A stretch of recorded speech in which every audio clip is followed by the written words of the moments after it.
आंवला एकादशी की दूसरी कहानी। एक सेठ और सेठानी थे। उनके 7 बेटे थे, 7 बहुएं थीं। धन संपत्ति की भी कोई कमी नहीं थी। सेठानी रोजाना पसे भर के सोने के आंवलों का दान किया करती थी। एक दिन बड़ी बहू बोली, माताजी, पसा भर सोने के आंवलों का दान करने से तो सारा सोना खत्म हो जाएगा। तो सेठानी फिर चांदी के आंवलों का दान करने लगी। तब दूसरी बहू बोली कि माताजी, ऐसे तो सारी चांदी खत्म हो जाएगी। तब सेठानी पीतल के आंवलों का दान करने लगी। तब तीसरी बहू बोली, ऐसे तो माताजी सारी पीतल ही खत्म हो जाएगी। तब वह कांसे के आंवलों का दान करने लगी। तो चौथी बहू आई और बोली कि माताजी, ऐसे तो सारा कांसा ही खत्म हो जाएगा। तब सेठानी तांबे के आंवलों का दान करने लगी। तब पांचवी बहू बोली कि ऐसे तो सारा तांबा ही खत्म हो जाएगा। तब सेठानी इतना सुनकर लोहे के आंवलों का दान करने लगी। तब वह छठवीं बहू आई और बोली कि माताजी, इस प्रकार तो सारा लोहा ही खत्म हो जाएगा। तब सेठानी सब कुछ छोड़ करके मिट्टी के आंवले का दान करने लगी। तो सातवीं बहू आई और बोली कि माताजी, ऐसे तो सब खदानों की मिट्टी ही खत्म हो जाएगी।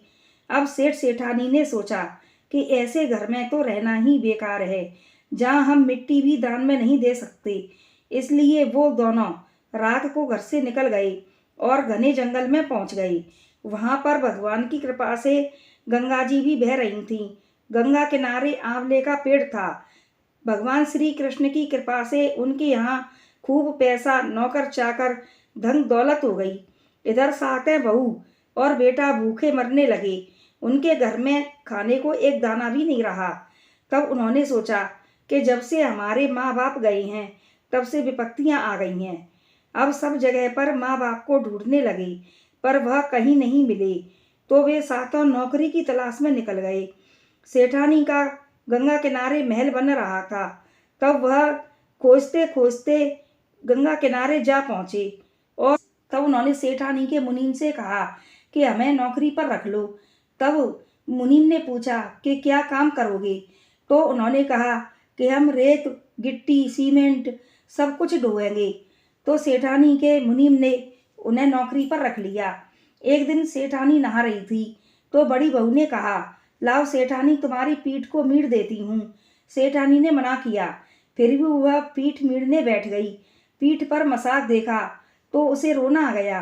सेठानी की पीठ पर आंसू गिरे तो सेठानी बोली कि भाई, मैंने तो मना करी थी, तुम क्यों रो रही हो? तो बहू कहने लगी कि तुम्हारी पीठ पर मसा देखकर मुझे अपनी सास की याद आ गई। ऐसा ही मसा इसी जगह पर हमारी सास की पीठ पर भी था। तब सेठानी बोली, तो फिर वह तुम्हारी सास कहाँ है? तब उसने सारी बात बता दी कि हम 7 दौरानी जेठानी हैं। हमने उनको कैसा भी आंवला दान नहीं करने दिया और उनको खूब सताया। तो वह घर से निकल गईं। सब जगह ढूंढा लेकिन कहीं नहीं मिले। उनके जाने के बाद हम सब दाने दाने को तरस गए और परेशान हो गए हैं। अब नौकरी कर रहे हैं।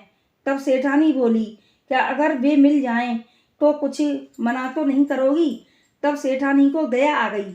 उसने 7 बेटा बहुओं को बुलाया और कहा कि हम ही तुम्हारे सास ससुर हैं, माँ बाप हैं। यह सब भगवान की कृपा से हुआ है। सेठ सेठानी ने 7 बेटों और बहुओं को खूब नहलवाया, धुलवाया और खूब अच्छे वस्त्र पहनाए, सोना चांदी पहनाए और खूब अपने बेटा बहू को स्वीकार किया। तो भगवान जैसे उनका घर बसाया, वैसे ही सबका घर बसाना, सब पर कृपा बनाए रखना। बोलो आंवला एकादशी मैया की जय।